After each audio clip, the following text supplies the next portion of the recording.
shot of tequila before we start the show. This is Shmyan. Hi. I saw that. Yeah. Let's do this. This is our liquid courage. Cheers, bitch.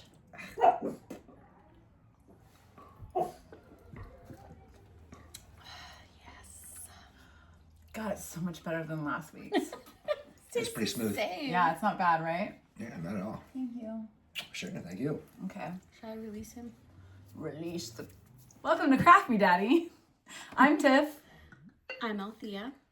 And we're drinking out of mason jars because I can't find my wine glasses, and fucking Althea drank Jose Cuervo last week, but somehow has some kind of shame about fucking mason jar wine drinking. It's not shame. Do you know it's that just the way it makes me feel. You can fit a whole bottle of wine in 2 mason jars? Do you want me to show you right now? Or would you? Let's just pour all of it in so that we don't have to pour it anymore. I just want you to be impressed with how much I know that that it will. Like, how did you discover that? Because I don't really like wine glasses. Cheers, bitch. Cheers. And also it says ball. Ball.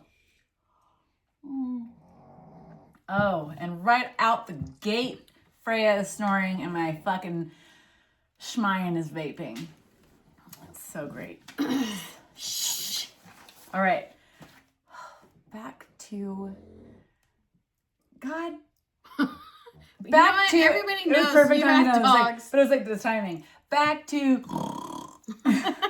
what the fuck? All right. So our craft today on Craft Me Daddy is wine glass making. That's why we have wine glasses here, but we did not drink out of them, is that these are not for our drinking tonight. But at least I'll have some wine glasses when we're done, because I don't know where the hell my things go. But also because we have a craft show that we're going to sell some of our stuff at. So we're trying to get some stuff for the craft show. It's for my kid's school, so I don't know if we should have drunk bitch. I think you should bring it anyways. Maybe we could. I don't know. Do you think? Maybe like put a curtain up and then be like, if you want to see the This is the rated R section? Yeah, if you want to see the dirty stuff, you can come in behind, lose your ID and make sure you're old enough to come behind my curtain. Yeah, that reminds me of Blockbuster back in the day. Yeah, the pornos. They had like a section that you couldn't go in. I remember being a kid. Yeah, it was like, porno. Back when I was a kid, I was like, what's in there? So, with our craft, so we used I used the Cricut to create using a permanent vinyl. I create a sticker, which normally you would weed the outside of it.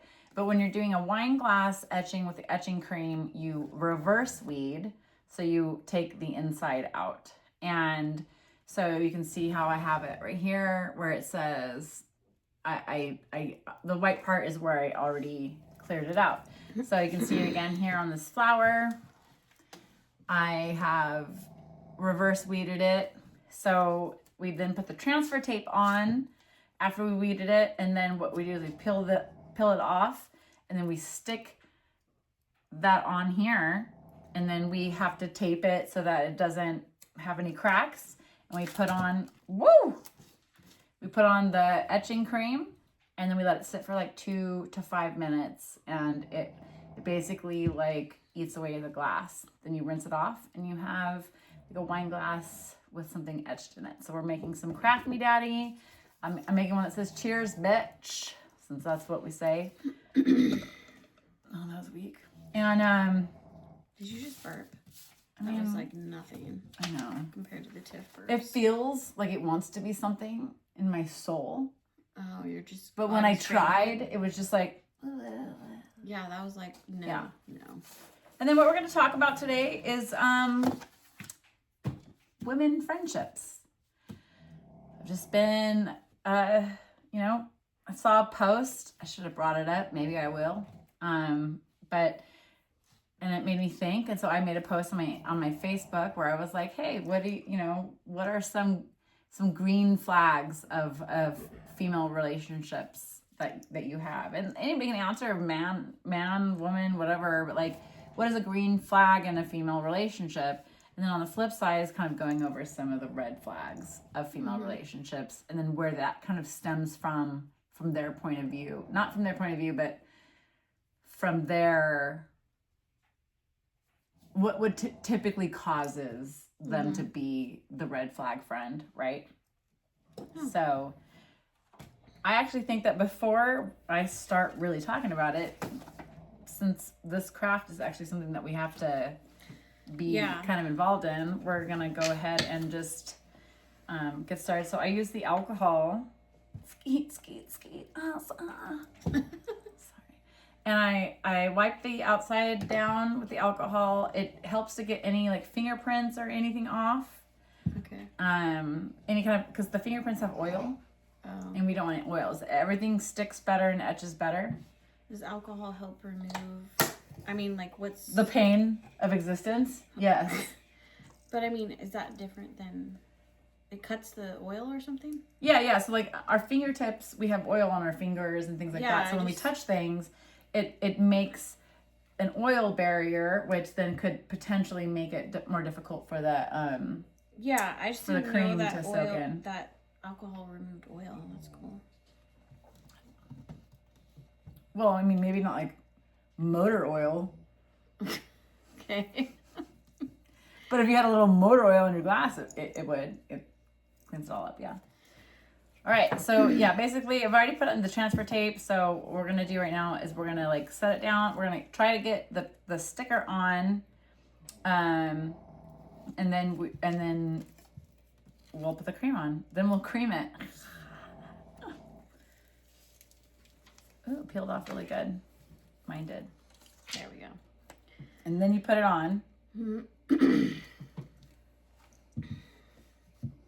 Just gonna try to use the titties. So this is what you do, right? You put cheers, bitch. Put the sticker on. And then you cover it in masking tape. All the rest of the pieces. Oh, yeah. What? I didn't take my thing off yet. Oh yeah, I because it was easier to like smooth pieces out with it off. Oh. Yeah. I mean, again, you definitely get your fucking oily fingers back on it, but at this point you're like, I just don't want it to be ruined, and I don't care. I don't really care. See, I'm trying to practice my voice.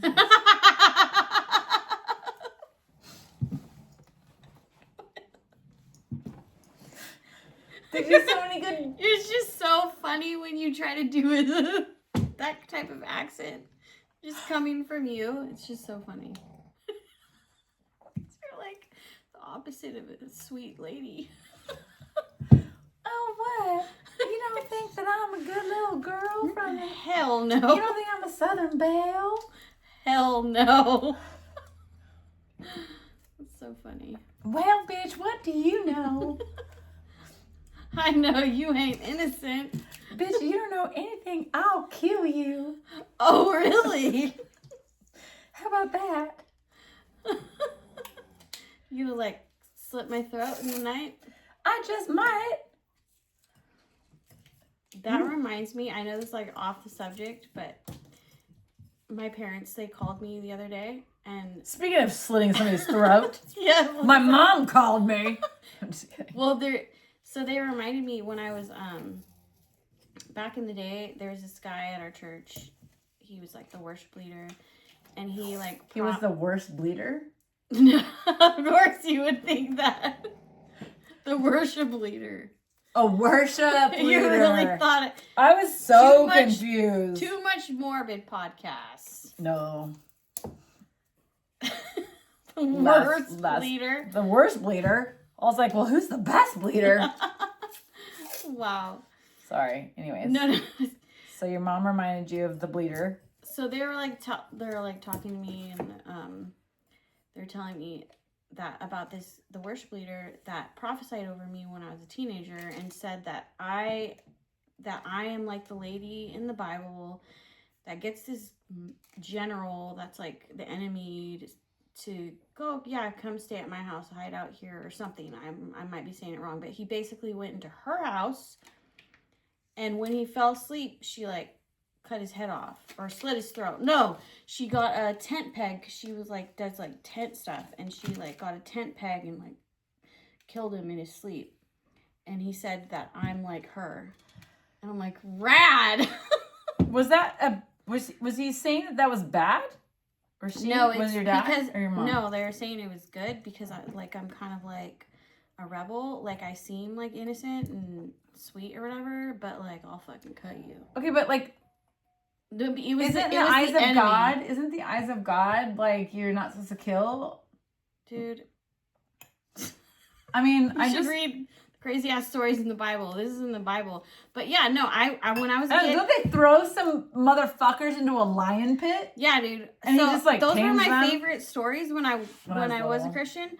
Was the crazy ass stories. They have the craziest stories in the Bible, and yeah, it's kind of funny that my parents think, oh, this is a great story. Like they killed, but it was like the enemy. I guess it was her enemy, but she's like, yeah, come sleep here, and then she like stuck a tent peg in his fucking head when he was sleeping. And so I guess basically they're like, he prophesied that over me apparently, and I'm like, that's rad. Because like part of my like warrior spirit in me, like I kind of like imagine like stabbing people in the face with a tent peg. Yeah. A tent. What are they called? A tent. Like a tent stake. Steak. Maybe, yeah. Oh, this is a lot more creamy than I'm used to. Ooh. Weird. Oop, I got on my finger. It gave me gloves to wear. If you're watching this and like it's some kind of a liability thing, wear gloves. Because I'm not gonna. Is it like super toxic? It eats glass, bitch. Really? That's I thought it just like leaves the no, letters. it eats away at the glass. It's Oh, literally like really? scoring the glass. Fuck, Yeah. get that away from me. Oh my god. I'm just like, I want to kill a guy with a tent stake, but like I don't want to fucking get a little glass etching cream on my fingers.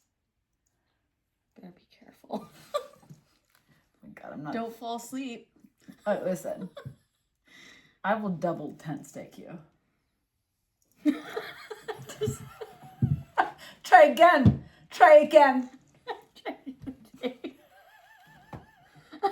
Yeah, you got something? You're like that chick too. Yeah, I am. Okay. Only I'm gonna lick some honey, shit first. What do you need? I'm just getting the tip.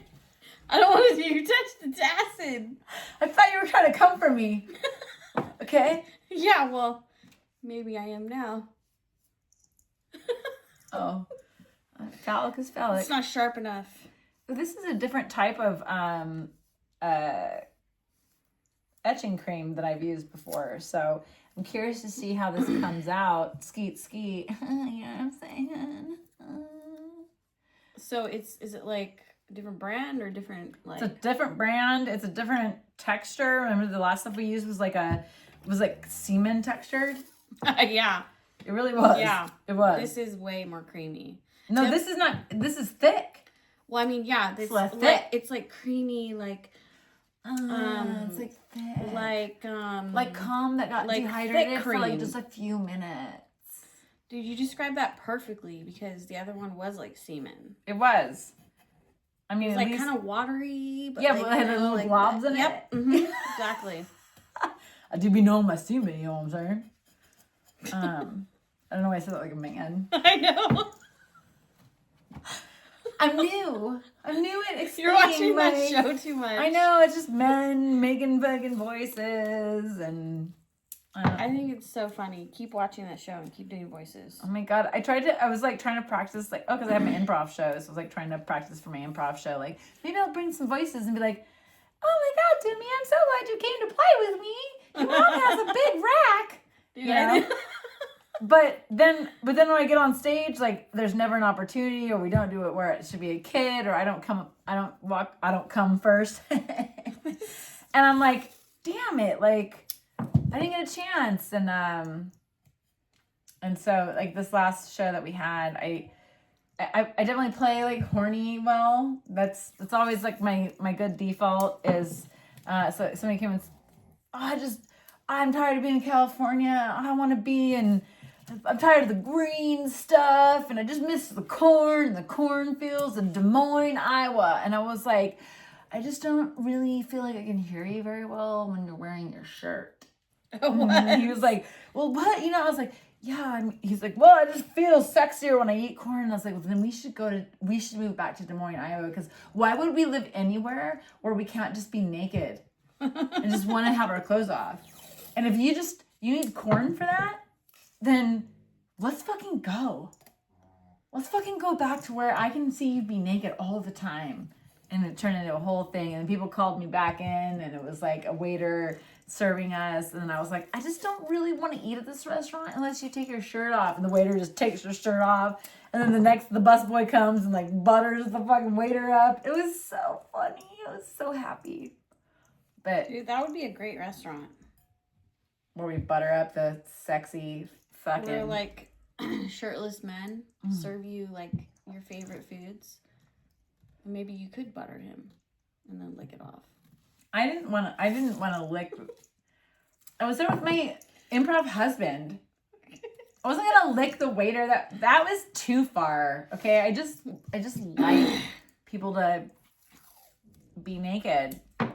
That my character. I mean, so you can. Oh, you know what I didn't even think of is I should have just, instead of like putting the cream on, I should have put the shit on this other one.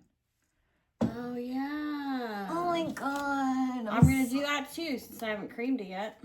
I haven't creamed it yet. Fuck me! I'm such an idiot. No, you're not. Stop it. But I am getting fat. No, you're not. Stop it. No, I just know that you don't know what you're talking about. No, I just don't think you're credible.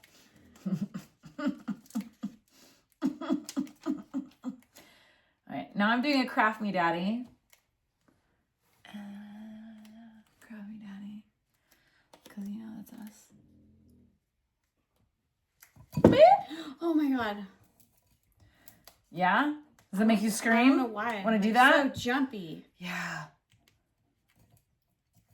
I can't fucking get this. You gotta be 10% smarter than the... Were you trying to make me jump? Yeah. I just thought it was cute. So I went to pretend like I was throwing this and you didn't even pay attention to me. And I was like, wow, well now I just feel like unloved, but like that's fine. I'm like still as ever. Yeah. She doesn't even care. She doesn't even care if I like throw something on the ground. Dude, I get scared so easy, and I think it's literally like trauma coming out of my body. This one time when I worked at hey, you're gonna ruin my makeup. You're trying to shut me up. I just want me to shut up. I did it gently so I didn't touch your makeup, okay? I was being very gentle, but I thought it would be funny. I did my funniest. Oh my goodness. All right, I'm sorry. You're talking about... I don't actually know what you're talking I about. can't believe you like covered my mouth. One time, because I have like this scare thing, like I'll just get like scared as hell, like I'll scream like blood curdling screams. Yeah. I can't help it. It just happens.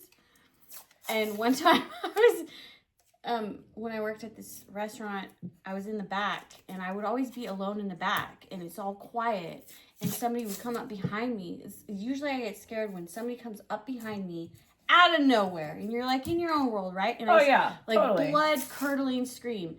And this one time, one of the owners came there. I screamed so fucking loud that the customers heard it in the front, and it was as loud as blood curdling scream. And he just looked at me. He just stood there and stared at me like he felt so bad for me. Like, damn, you got issues. He's like... He just is like, I'm so sorry. PTSD much? Yeah, like, I think some people are, like, because it's so blood curdling, people are like, damn, dude, she's got issues. Somebody really fucked her up. Or like, damn, that girl's a screamer. Dude, she's got some lungs on so her. Unnecessary to scream like that. If I give her the time of her life, she'll scream like that too. But it won't be because she's scared. It'll be because she's in pleasure. Dude, I had like my body, it was so bad that like my body would be shaking. Like after I'd be like, and I'm like, I'm so sorry. It's okay. But you were like never mugged. No, Or like, I don't know what's wrong with me. I don't know why I do that. well, no, I mean, you know, I scare Sam sometimes. Like, I'll just bang on her door Does she loud, blood curdle scream? and she'll be like, ah! I mean, it will, but it'll be like, and she hates it. Oh my God, why do you always do that? And I'm just like, because literally all I have to do is knock on the door quick and hard because you weren't expecting it, and like, Yeah. I'm very entertained. I won't lie. I'm so sorry. Well, I think that's why people would try to scare me all the time because the reaction was so insane. Yeah. So, I mean, me and Sam will be watching a scary movie and we'll be right next to each other, and I'll just be like, ah! And she's like, ah! Or sometimes when we're driving, I'll just do it, and then she'll jump, and I'm like, eh, and she's like, ah! it's so funny. Okay, so. All right, so I got mine all creamed up. My Cheers bitch probably needs to get rinsed off, but you haven't even started yet, so. Yeah, because You can use, honestly, just use my thing because it's too thick. No, it's actually because it's already dirty and there's no sense in making another one dirty, and it worked well. So today, our topic is women friendships, and I saw a post on Facebook that was like, what is a green flag in female relationships that you have? And I was kind of reading through them, and so I like reposted the thing, and I'll go through that later. But I also just kind of wanted to go through like what online, some research that I did, what it had kind of said about what is a good friend and then what is a bad friend, right? And so what makes a good women's friendship, good being healthy friendship with a woman? Emotional safety and support. So like you feel safe being honest, you feel safe being vulnerable, and you can just be yourself, and your friend validates your feelings instead of dismissing them. And like, not to be confused with like, you can still be honest if you think somebody's feelings are because of something else, but that comes down to like, it's later on down here, like being honest and being kind, right? So like, validating is like, yeah, that makes sense. Like that could make anybody feel that way, And so you're not just like, oh, that's weird, you're crazy for thinking that, and really making them feel like alone and isolated. Like validating is like, yeah, a lot of us feel that way. Like you're not alone in that, So emotional safety and support is number one. Reciprocity, which is just a balanced effort. So both people initiate plans, check in, invest effort, and there's a sense of give and take. And I don't put a ton of weight in this one myself because I have a lot of friends that are the light of my life that are busy. And a lot of my out-of-town friends, right? Like my best friend Nicole, my best friend Jackie, and my best friend Katie. Katie's in England, Jackie's in Delaware, Nicole is in Washington State, and they're both very busy with family, with life, with the time difference, and I don't feel insecure when I don't hear from them. We check in, and we check in when we can, and we send pictures, and then maybe we don't for a few weeks or whatever, but you both mutually check in with each other. Yeah. It's not just one-sided. And then even when like me and Nicole sometimes and Jackie, we will go a whole year. We'll send memes to each other online though. But like we'll go forever not talking on the phone or anything like that. But then we'll just make plans for Thanksgiving. And then we hang out. It's not weird. It's not like there's been time. It's like how dare you? You haven't talked to me forever. Right. It's not that there's a lack of effort there. It's that we're both busy people. And so it's not that it's one-sided. And so like, I think that like people need to understand that like sometimes people are busier than others, and it's not a lack of reciprocity. Is that reciprocity? It's not that. it's just one person doesn't have the ability to reach out as often. And just, it happens to be that I have a lot of busy friends. And so I don't have the ability to reach out as often. And a lot of times when I reach out, I'm like, I'm so sorry for like a shitty friend. Or like they reach out, I'm like, I'm so sorry I'm a shitty friend. We both are feeling bad because neither of us have reached out sooner. But it's just because life. And I don't hold that against them and they don't hold it against me. And so it works out, you know, like I'm not needing somebody to constantly, you know, contact me or anything like that. But some people might, and that might be what they need for their friendships, right? And that's fine. Number 3 is a respect for boundaries. So like your no is respected and you are allowed to have independence, which is kind of ties into what I was just saying. Like, it's not a boundary thing where like, they're like, hey, let's hang out. Obviously, a lot of my friends are far away, but my best friends that are here, they flex boundaries and I'm allowed to flex boundaries. And they're never mad. And I'm never mad. I think I actually kind of started to learn how to have boundaries by seeing their boundaries and not being offended by them, because I know that they come from a place of love. And that taught me to be like, oh, I can say no and it's fine, you know? Genuine support. So it's not competition. So that's number 4. They celebrate your wins without jealousy and they want you to grow, which I just totally have. I'm just going to go through and then we can kind of talk afterwards about like, 5, honest and kind communication. So you can address an issue without fear and conflict doesn't feel like a threat, but also that's also giving the information. You feel like you can be honest with how you feel about something and there's not going to be this backlash, or the backlash isn't going to be the end of the relationship. It might just be, you know, feelings that are, you know, genuine feelings are also allowed, but like, you know, so being honest and kind in your delivery and then also receiving honest and kind information. Consistency and reliability. They show up and you feel secure in the friendship. I think this reliability is, you know what they say they mean and things like that, you know. And then shared joy and low emotional cost. You enjoy being around them and you feel energized and not drained. And I think sometimes people might be going through something where there might be a phase that they go through where you might feel some draining, but like that doesn't define the entire relationship. Like everybody has their situations that they go through. So they might go through something that they might have an emotional need that's really, really high, a breakup or a divorce or a loss of a family member where like you hang out with them and they're just sad. And that might be a little emotionally draining for you, but that is not the totality of the relationship. You know that you're being there for them and that this is not that they're just always sad and emotionally draining, you know? So I'll pause there before we go into red flags. Those are green flags. Yeah.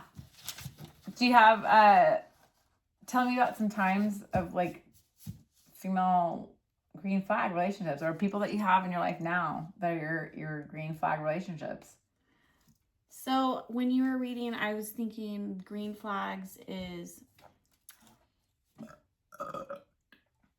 where I have friends where they're supportive of me and they don't, I forget what you read, but you read something about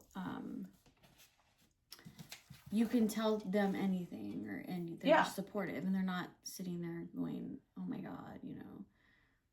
Yeah, they're not being judgy, but they're also like, they're, right, you can address issues without fear. You feel safe being honest and vulnerable and being yourself, and they validate you instead of dismissing your feelings. Or like, okay, well, you shouldn't feel that way. Yeah, I mean, I've gone through a lot of friendship stuff where because it's been like the one-sided thing where it was always me, you know, pursuing or whatever, and now it's like that imbalance. I'm like, I can't put that energy, especially now because I'm so busy and I have to prioritize myself, you know. Yeah, well, I went through a thing 2024, I think. 2023, I broke up with my boyfriend, and then I started like going to the gym and hanging out with this group of friends. Mm-hmm. And we were really close, and we were doing everything together, and we'd hang out on the weekends, during the week, doing different things. And I really started to like, wow, I have this group of friends. And then there was a fight, one single fight, and then they never hung out with me again. They never communicated with me what I had done, that I didn't. And even people that weren't involved in the argument just stopped inviting me to anything. Did their friend group still stay? Did the group still stay together? Yeah, they still stay together. And honestly, they're all still totally nice to me. I'm just not invited to anything, and I never got invited again.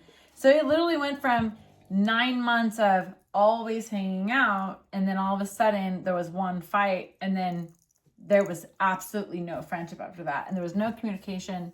Nobody told me what I did wrong or what I could do to be better. Nobody gave me any information. Mm-hmm. And I was absolutely devastated. I mean, it broke my heart because it was an entire group of people. And there were people that I really loved and thought were my friends. I would have done anything for them. And especially after my breakup, I was like, I don't know what I would have done without you. And then all of a sudden, I was just completely expendable. And I had to learn that I was probably wanting and needing that friendship more because of the breakup and things like that than they were. And that I need to water. That's where I heard this. Water what waters you. Yeah. So I'm not going to try to hang out with people that are not actively trying to hang out with me. And when I started to do that and reach out to people also and make plans and try to water what was watering me, oh, they seem interested in hanging out with me, I should make plans with them. Because it makes more sense than being desperate for that person's friendship, because I let that friendship go. I was like, you know what? I'm going to water what waters me. Those people don't want me around at their fucking birthday parties or whatnot. Cool. Like, yeah, that sucks. That's that what sucks. I mean, like equal, like it's like you're both giving to the relationship. Yeah, but when you water what waters you is not about them though. It's about realizing that we're chasing something that maybe isn't for us because we want that friendship for whatever reason, or we're having so much fun that we want to keep it, instead of realizing that like it's not worth it. Yeah. I had a few best friends back in the day, and like I was friends with them since high school, and we had so much fun together and all that. But then at one point when we got older and we were raising kids, and I realized our friendship is so one-sided, and I try to hold on to it because I've known her since high school. Yeah. And she's, you know, was my wild, crazy best friend. But I'm the one who puts all the energy into our friendship, and that I can't do that anymore. Yeah, especially you have 200 kids. Yeah, and she would try to get me to watch her kids, and it was always her taking and never putting energy into our. Yeah, it was more of like effort, more like a benefit to have you as a friend for what she could use you for, and not just like your company and your existence. And I one time I was like, you know what, like, why do you never put effort into me? Like, it's always me. Even like our conversations was like, hey, so like I have to carry the conversations. Otherwise we'll just sit here and stare at each other. Like, I ask you about your life, your day, how's it going? What's going on with you? And she would never ask me about myself. And she was stunned when I finally one day I had like a light bulb moment. I'm like, this is like bullshit. And I confronted her in a nice way. Yeah. And she's like, well, I just thought, I don't know, I guess, you know, I just thought you were good, you know. And I'm like, that's not really a reason. Like, even if you think I'm good, which is crazy because I wasn't. Yeah. But she never asked me about myself. And like, when you're interested, when you have a real friendship, you want to know what's going on in their life equally. Right. You know? Yeah. I mean, like, the only reason I could think of, like in certain situations, I might not ask about somebody because they naturally offer it. Yeah. And so, like, that, then it's kind of like, I'm still interested, but I'm there for the story. Yeah. But I don't need to ask because it's going to be, like, kind of like when you brought up, you know, your son. You're like, oh, do you know? I was like, oh my gosh, no. You know, like, and then I'm interested in the story, and I'm interested, but I maybe didn't ask, right? But we... and the same thing, people will ask me, oh, well, how was your, you know, and I might not even think of something right off the top of my head because I'm so busy all the time, just kind of like thinking, oh, work. And then it might not come to me until later where I'm like, oh my God, wait, you know? Yeah. But like, there's still being that mutual care and like wanting to hear. Yeah. I mean, I don't think that about you. I mean, I know that you care. Yeah. It's just like when someone genuinely doesn't care because they know that you're a giver. Yeah, So, and that's the reason why they're friends with you. Yes, exactly. And I think that was... Then feelings become a burden. Because she's not interested in, like when I talk about my life, I know you care. Yeah. You know? But she never cared. We would just literally be staring at each other in the face. And no, like, I realized, oh my God, if I don't... Were you like, undressing talk her to with your eyes? Were you like, I wonder what she looks like naked? I can picture her boobies right now. All of her naked. She was my wild friend. Okay, so then when you were just staring at her face, you're thinking, I actually know exactly what you look like naked. Yeah. And I'm thinking about it right now. I even know what her vagina looks like. Did it look like a flower? Was it innie or an outie? That was before I knew there were innies and outies. Was it tucked up in the lips or was it outside of the lips? I think it was an outie, actually. Yeah, there's a lot of women that have because that. I was like, your vagina's not like my vagina. We can't be friends. I was like, oh, interesting. Our vaginas are way too different. That was before I really knew. This is vaginal competition now. I don't know how far you can pee or how far I can pee or how well you pee while you're squatting. Competition. Yeah, so that's the other thing I was going to say too is competition. I think that's what I wanted to say when you were reading this stuff is when you have a true friend and you like tell them stuff, if they're just going to try to like one up you instead of being like supportive at whatever you're saying or like, yeah, that's awesome that you did that or did genuinely that. like happy, for your success, Yeah. But I've had so many friends that's like they celebrate your wins without so jealousy, like and actually we'll go into that a little bit further. But you need to rinse your cups off. So then emotional females. That's not what I meant because we're all emotional people. Mm-hmm. Women friendship red flags. So again, one-sided effort. You're the only one ever, and that's obviously you're taking their life experiences and what they're dealing with in consideration. And like, I don't hold my best friends that are far away against them because I'm also not contacting them because I'm also busy. But when we do reach out, we try to connect. Like me and Nicole will like schedule time. Yeah. You know. Yeah. Then jealousy or competition.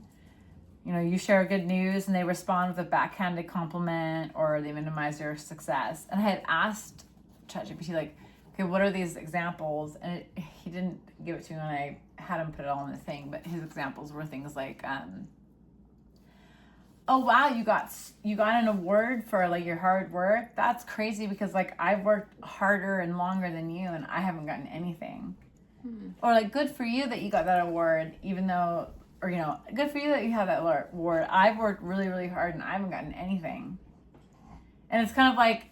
With the competition thing? Well, it's both. It's a backhanded compliment and a competition where it's like they're saying good for you, but they're also like talking about how they deserve it more than you, as opposed to just giving you a compliment and saying like, wow, like being happy for you. Like, right. Yeah, that's super awesome. Yeah, because like another person, like when I have all these girlfriends that are successful, and my thing is like, wow, it's so great. Like, I want to be successful like you. Like, I almost look up to their successes, and there are different parts of their life where they look up to my success, and then there are different parts of their life where I look up to their success, and different things throughout the years have shifted where people have looked up to my success and then they got more successful, and I'm just like, man, I can't wait to be like that. Like, what did you do? Like, what can I do? You know, and like you kind of share. More of an inspiration. Yeah. But you're like genuinely like, that's how, even though I've always had shitty relationships with men, I've always felt like I know that love exists because I see love. And so instead of getting angry at love because I'm bitter and resentful, I see love and I get it, and I'm like, okay, it exists. That means I can have it too. Yeah. So when I see my girlfriends being successful, I'm like, this is great. This is not only great for them, but this means that it exists for us too.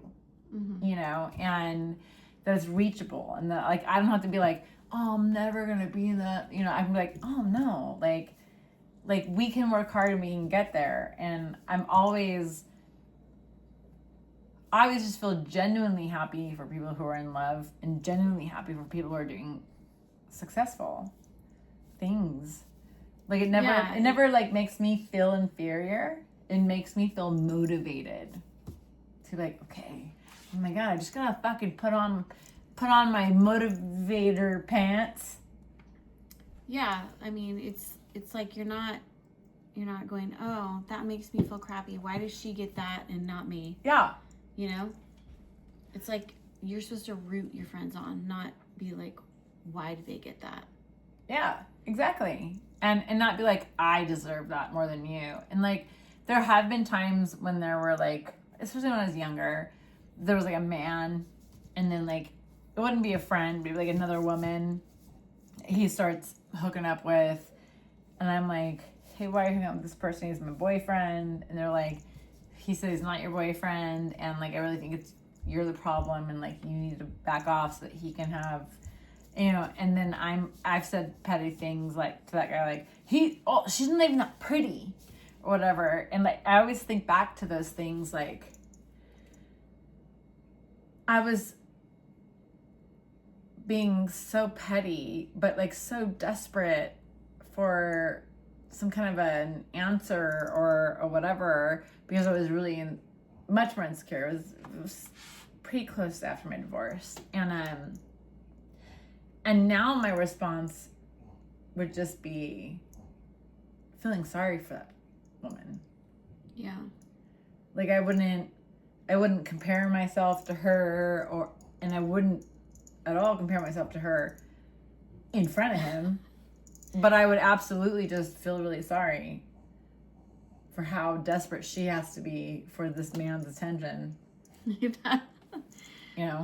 That's definitely like how I feel real bad for anybody who wants to date my ex. Are you like... They don't know. A lot of times they don't know any better. They front themselves as these wonderful people, but they find out eventually. But sometimes it's not for like 5 or 8 or 10 years or whatever. Or it doesn't. It does show itself, but they're too proud to admit, oh yeah, my life sucks. They don't want anyone to know, because they want everyone to think that they're fine. Yeah. You know, and that's just another thing, whereas I'm just not like that. I'm like, no, I'm fucking miserable. I'm fucking miserable. But yeah, so this is red flags. Chronic negativity, emotional dumping. Another things that, you know, I wasn't really going to go over, but like, obviously we have our times where women go through things, and I've had some best friends that are able to like, when I'm going through it, even though it's a lesson I've already needed to learn, they're there for me And they just let me talk. And they might even say, I don't know what to say, but I'm here to listen. And they don't have to give me any answers. And they don't have to say, I told you so. They just listen. And then I get through it. And then we don't talk about that for a long, long, long, long time. But I might go through it again. And then I just need those people that aren't like, why do you keep doing this? Do you just keep dating these? And a lot of times it's like, well, what? Because you fucking date 100% winners all the time? Or you're married and so you have no idea what dating is like? Like, don't push that judgment onto me. Just let me be sad and hurt and figure myself out. And just be like, I don't know what to tell you, but that guy sucked and you're awesome. Well, that's what, I mean, there's like a balance with that, because sometimes, like, I've had a friend that would just wanted to keep going in this cycle about the same shit. Like, she didn't want to, realize that she didn't want to see the positive. She wanted to stay in her shit. Men suck. I was abandoned. And it was like that same story over and over again. And I listened to that same story for years. Yeah. It's like, why I shouldn't. And then when you tell them, like, look, you got to move on, or if you can't be honest with your friend either, and they don't want to hear it, and then they blow up on you, like, no, I just want to keep telling you the trash about my life. Like, I just, like, when somebody doesn't want to grow and move forward. Well, you know? There's something to say about, like, learning about things, but, like, I have dated similarly after my ex-husband especially, then dated somebody who was shitty, and they got out of that, and then dated somebody that was shitty. And my friend Katie has completely been there for me, and there are times when I think no one will ever love me because no one's ever seen me at my worst, and Katie has literally seen me at my worst, and she's still my best friend. And she's one of the things that inspires me to realize that, like, even when I'm at my worst, people still love me. And it's because she knows all the positive other things. But when it comes to maybe dating, especially after my divorce, I was stuck in a cycle. And I'm not going to get through that cycle by somebody being like, you need to get over it. You know what I'm saying? Like, obviously I do need to get over it. But you're willing to grow, right? You don't want to just sit in your pot of shit, right? Right. But I would want to grow, but then I would end up with another dude. Yeah, but that's like pattern. That's a pattern that a lot of times we don't realize we need to break. You know, and it's like we don't see it at the time. Well, no, the thing is, yeah, exactly. It was like, or they're all different, but they're all somehow the same. But you don't realize it like that you're in it. You know? Because I didn't have, at the time, have the realization of why I was picking these type of people. Well, yeah, and you know, then like and what then it when was you about realize me that I'm an avoidant person that picks these people, yeah. Yeah, but see the difference between you is like you don't want to just sit and be bitter. Right. You just don't realize you're in this 100%. cycle. Yeah. And then when you realize, oh, I'm an avoidant. Oh my God, you're that really you're willing to do something about it. Oh no, there's plenty of women that are like, it's absolutely, again, avoiding accountability, which is another one of the red flags on here, which lack of accountability, you know, is like, it's never their fault for who they pick as a relationship partner, for anything. Like, one of the hugest realizations that I had as a woman was, why am I picking these people? I'm picking these people because of me. I'm picking these people. So my person, who I am, is the one that needs to be worked on in order to pick more correct people for me, you know? But there was a time I was, oh, well, that one's, he's not like him. He's totally different. And then it would be bad. Well, isn't, you know? And I would just be like, I don't know why all these guys are bad. Am I saying that they're not bad? No. They were all fucking shitbags. Fuck all of you. But I did keep engaging with them. I kept putting myself in these situations.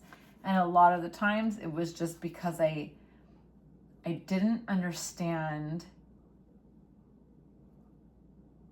what I needed to fix about me. And I realized I'm going to keep choosing these people unless I actually start working on fixing me, you know? And that comes, and I think one of the things that helped me realize about my friendships and my relationships was in 2020, I had to really sit and think about things because I couldn't go out and do anything to distract myself. And I had a therapist, and we really worked through some things. And like, I'd get lonely, and I'd want to, I think I've mentioned this before, I'd want to hop on the dating sites, like talk to somebody to get attention. And then I realized, why don't I just work on the relationships that I have? And so I'd reach out to a female friend and be like, hey, what are you doing? And I ended up starting to learn, like, I want to strengthen the bonds of these other relationships that help develop my life. Because, like, sure, a life partner is going to be great, but, like,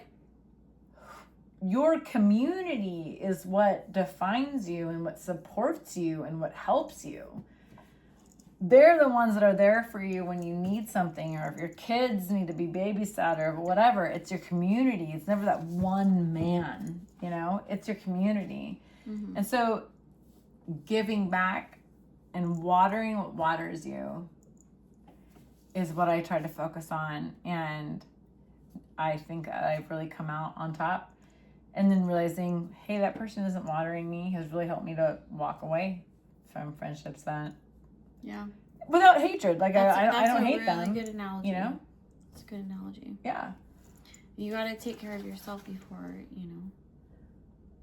Yeah, you got to take care of yourself first. Especially if put you're never getting water. When you're new, put the mask on the airplane. Put the mask on yourself.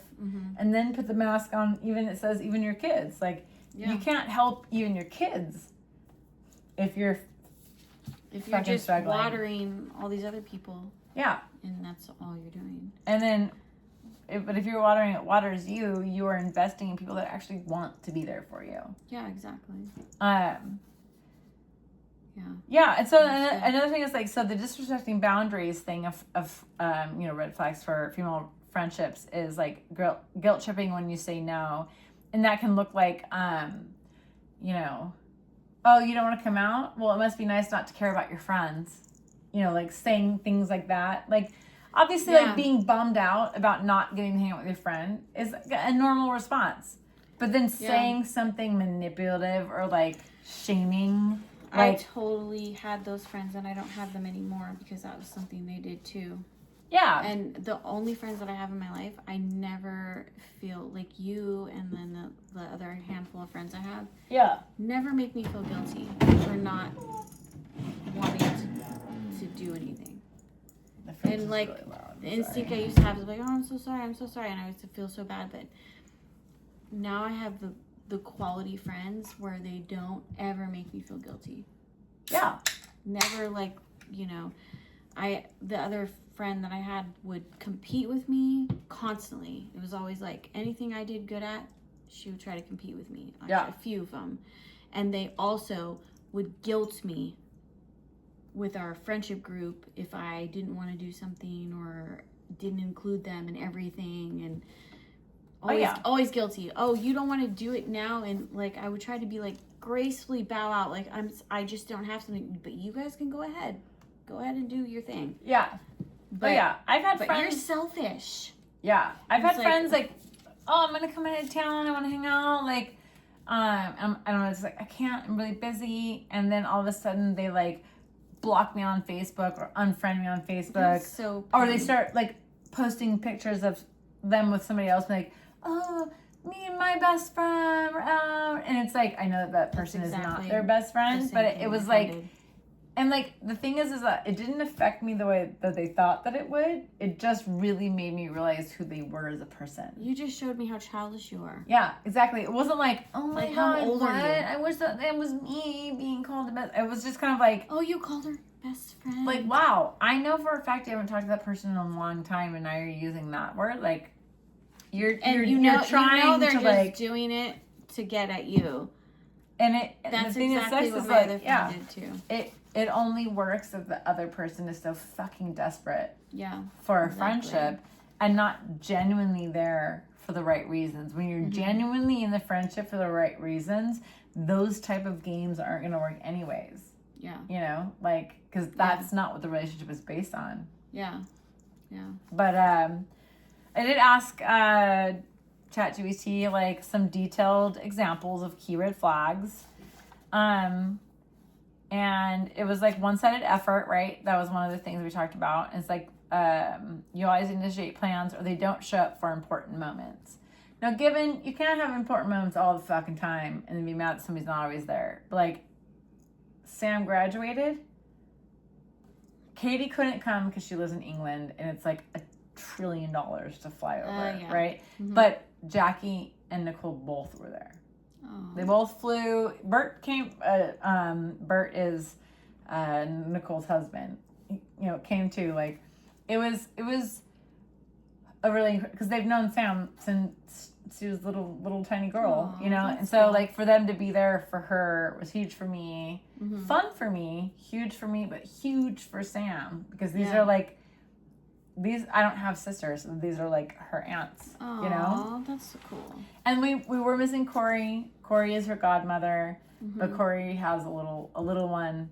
And so, also not faulted because also she's a teacher. So that's also her graduation week with her students, but like, I'm not like, oh my God, you missed it. You're not my friend because you missed that big, it's like, I get why you miss it. Yeah. Like, I think that's healthy because it's not about you.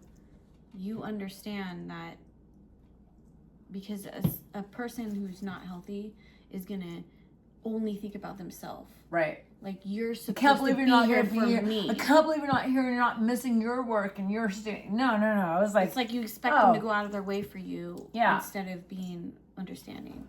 And so, I feel like, my friends really, stepped up for Sam's graduation. And then again, like jealousy and competition, I was saying the backhanded compliments and then like one-upping your achievements is another one where it's like, oh my God, I just won a new pair of shoes. I was like, oh, that's really great. Like I actually got a gold medal because I won the Olympics.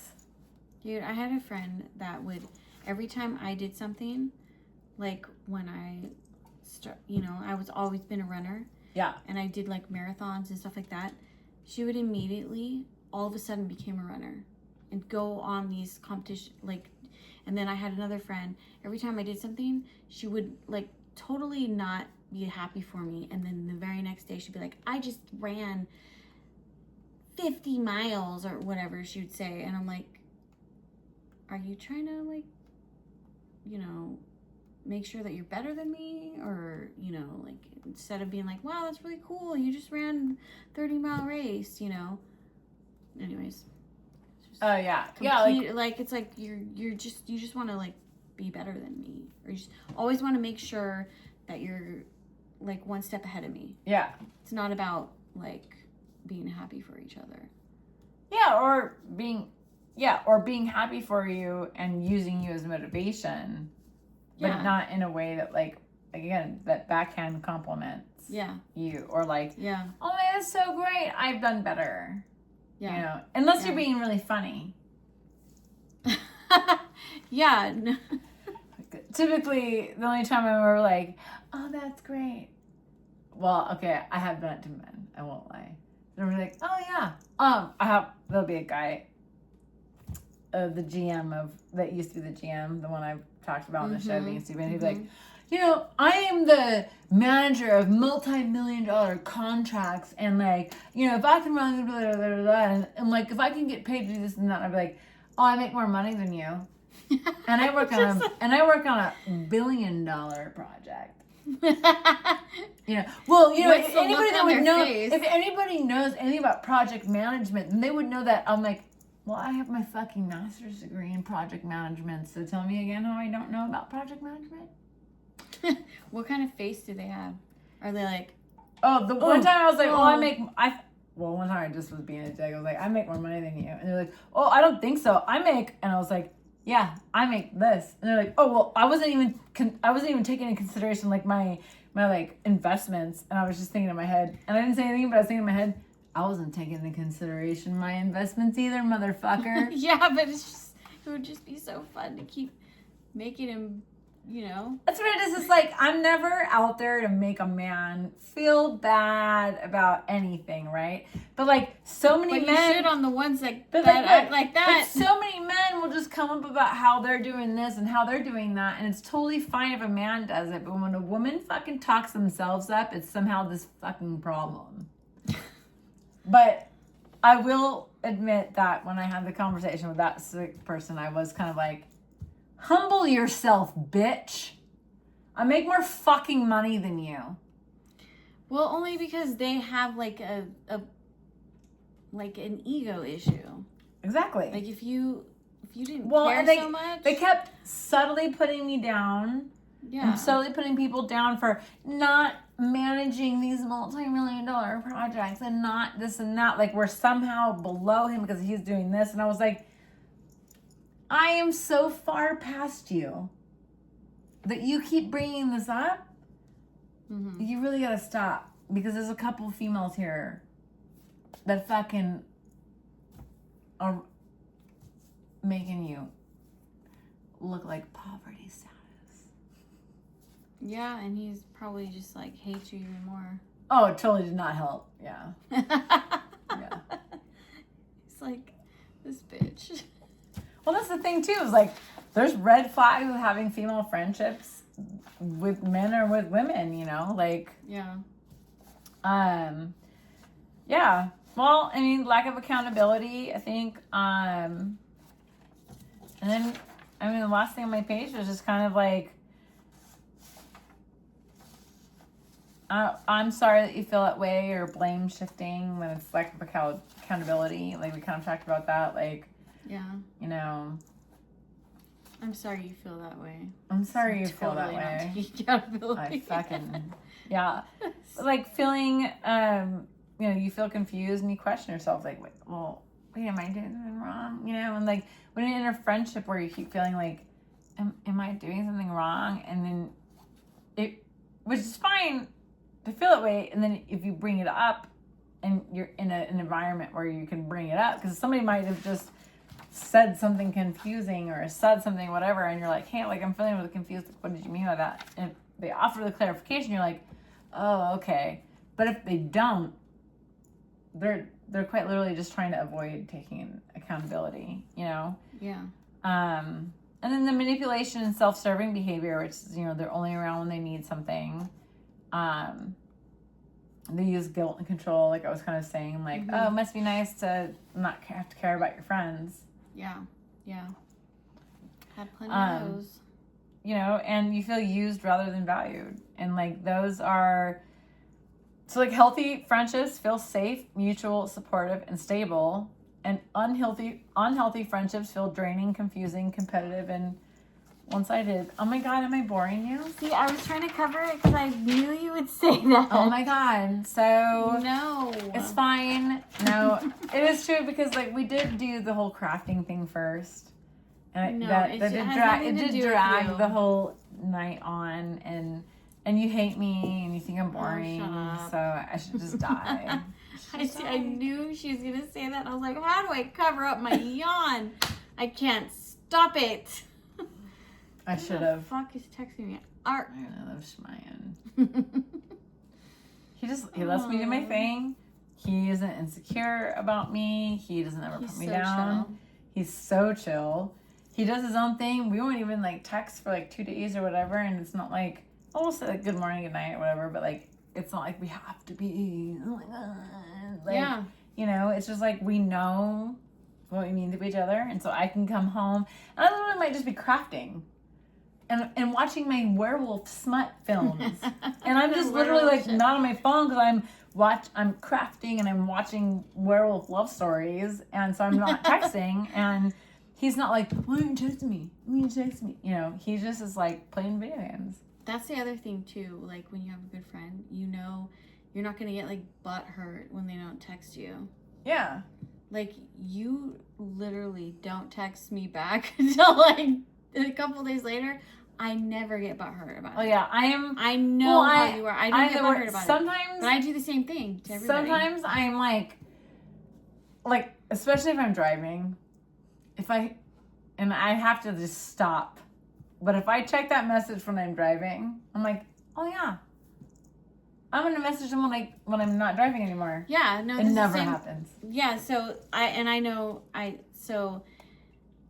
because there's been friendships where like they literally get butthurt because I do the same thing. I'm like, I'm just all over the place. Yeah, like, I'm usually driving too, or I'm in the middle of something, and so I'll text later. And like my other good friend, she'll take like 2 days to respond to me. Actually, I have a couple friends like that, but I know that it's not. I don't ever take it personal. Like if somebody was to message me like, hey, you have A negative blood and I need a transfusion right now, are you available? I might be like, oh yeah, all right. Oh, because by the way, I have A negative blood. So there's that. Don't steal my identity. Such an interesting example. Well, I give blood every 16 weeks. I can only do 16 weeks because I do double red, which is the longer process where they take more out and then they give you the plasma or something back so they can use the blood right away. Mm-hmm. And that means that you can only give blood every 16 weeks. But I give blood every 16 weeks to the day.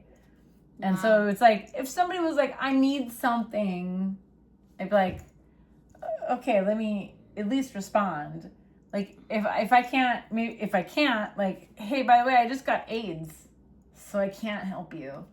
I'm not just going to leave you hanging if you're like, well, is she going to respond? I'd be like, hey, man, I got AIDS. I can't give you blood. Yeah. Hopefully I never have to say that. But, like, if it's something important, I try to respond. But if it's something that's like, oh, okay, then I'm like, oh, okay, I'll respond to that when I get home. And then I fucking... Yeah. My brain is just overfilled with things. Well, yeah, me too.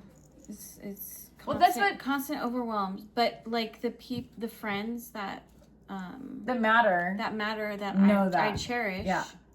We both have a mutual knowing of that, and at the same time, I make the effort for the friends that water me. Like now I have a handful of friends. I used to have more friends, but I cut off all the red flag friends, and now I only have better. Maybe 5. Like, I think it's better to have quality over quantity. Like, yeah, definitely. That's how I've always been.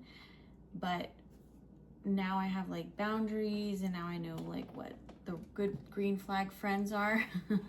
So, yeah, like I make the effort, even though my life is so. How am I so boring that you have to? Are you almost done in this God, conversation? I'm so sorry. I just want to... There hasn't been any crazy burps from you today.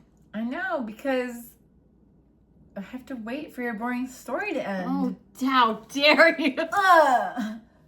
And I also know that her love language is talking shit, so I don't take things personal. I just totally drool all over. That's what you get. It is. It is talking shit. If I am overly nice to you all the time, that means that we're really not that close. Like if I'm always like, oh my god, yeah, oh, totally. If I can be like, okay, well that way to go, or whatever, then that means I feel comfortable being myself around you. If I'm just only nice then you don't without talking shit, then it means that I mean, it might mean that I care, but I'm not in a place with that person that I feel comfortable being myself. Yeah. So there's still, because I'm just a nice person. So if somebody's like, oh, my mom died, I'm going to be like, oh my God, I'm so sorry. Yeah. But if somebody I really care about and they're like, oh, my mom died, I'm like, oh my God, I'm so sorry. Let's get really fucking drunk. And we'll wear your mom face masks. And we'll run around. And it'll be great. And it would be such a weird thing to say, but I can say it, or I can be like, but you're trying to what can we do? To, or I can be like, you? Hey, what did you do that made your mom want to die? And all of a sudden, I hope you don't say that to somebody that freshly had a mother that totally. died. And you know what's so so awesome about it is that like they're so used to hearing, "Oh my God, I'm so sorry. Oh my God, I'm sorry." That when I say, "Well, what did you do that made her want to die?" They're so caught off guard. They're like, "Well, that was nice."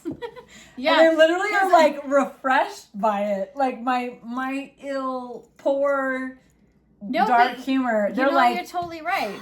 thank God that somebody is like, I get it. Everybody's being kind. And then I'm just kind of there to be like, I'm uncomfortable. And so then I'm just going to make a joke. It's like making light of it. It's like people don't like actually enjoy the discomfort. Everybody being like, "Oh my God," you know, like It is making light of it. It makes it is a uncomfortable very when everybody specific- feels bad for you. Like I would have to be very specific. Like it's very specific yeah, friends. pick the right time, that I have to, the you right know, moment.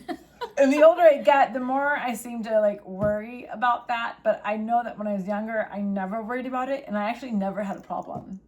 Huh. Like anybody that had a family or spouse or anything die, I would just be like, well, I guess now you can just party all you want. Or I would just make some response. Damn, nobody got offended about that. Nobody got, because they're so used to hearing, "Oh, I'm so sorry. Oh, my condolences. Oh, my," that when somebody just goes like, "Oh, she probably killed herself because she hated you."